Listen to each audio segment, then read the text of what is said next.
Hi guys, welcome back to my channel. Today is Wednesday, January the 24th, and I have another story to tell you. And this is about when I lived in the alcohol and drug recovery home.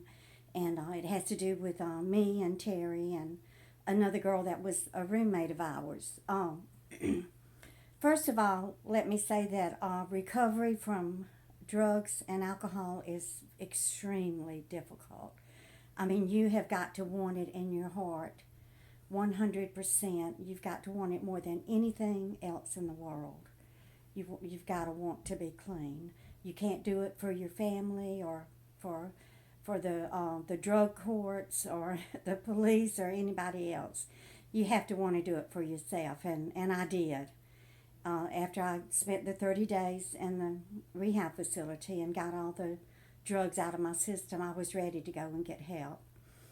And my recovery had a lot to do with not just with drugs, but with major depression and trauma from losing my son in a car crash.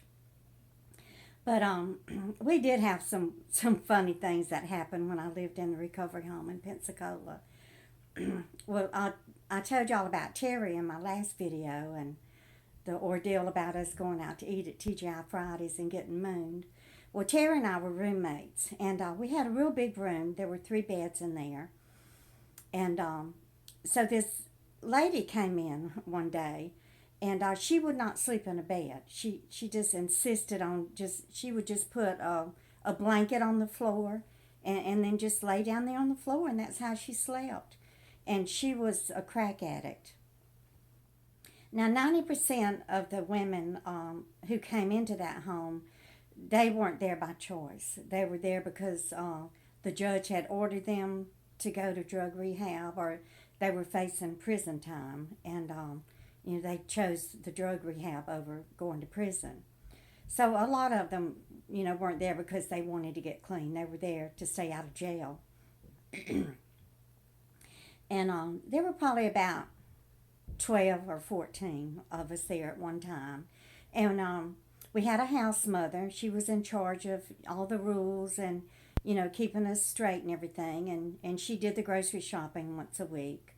And we had to pay to live there. It was $150 a week. And we all had to get some type of little job or something, to pay to live there. So the girl that slept on the floor, her name was Cheryl. And she had only been there maybe a couple of months.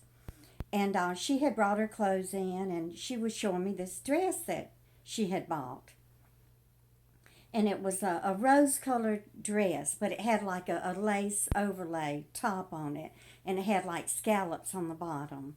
Not my style at all, but she was so proud of it. So I just told her how much I loved it, that I thought it was beautiful. I was lying because I did not. It's not something that I would have worn, but she was so proud of it, I felt like I had to tell her that. So anyway, not long after that, she asked me one day, could she borrow $20? That she wanted to go to Dollar Tree and buy her some stuff, that she needed. And I said, sure. I didn't think nothing of it. Well, she took that $20 and left and went and bought her a crack pipe and a crack rock and smoked it, and she was just gone. We didn't see her again for about 2 weeks. Well, when she came back, she came to get her clothes out of the closet. So she gathered up all of her clothes and everything, and that rose-colored dress was missing. Well, she went down to the office and told the house manager, her name was Kelly, that that Glenda had stolen her dress because I had told her how much I loved it. So the house mother, she came up there and talked to me about it and said, do you have, her dress? And I said, no, I wouldn't be caught dead in that ugly ass dress. So she said, okay, so there was really nothing else ever said about it. And, Cherry was in the room with me that day, and she heard me say that, and she thought it was an ugly dress too. So anyway, a couple of more months went by, and Kelly, the house mother, finished her year. So she left, and she got an apartment with this other girl that had been in the recovery home. Well, I mean, they both immediately got back on drugs. I mean, they were out there riding Harley Davidson motorcycles on the beach and cutting it up and just drugging and drugging and drugging. Well, Kelly overdosed and she died. Poor thing.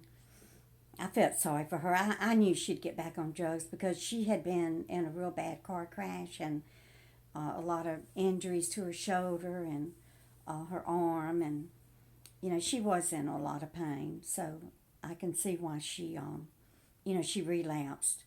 But anyway, Terry and I went to her funeral. So we go up to the casket to look at her, and she is laying there dressed in that rose colored dress. I nearly passed out, and Terry looks at me, and I said, Terry, that's that dress that she accused me of stealing.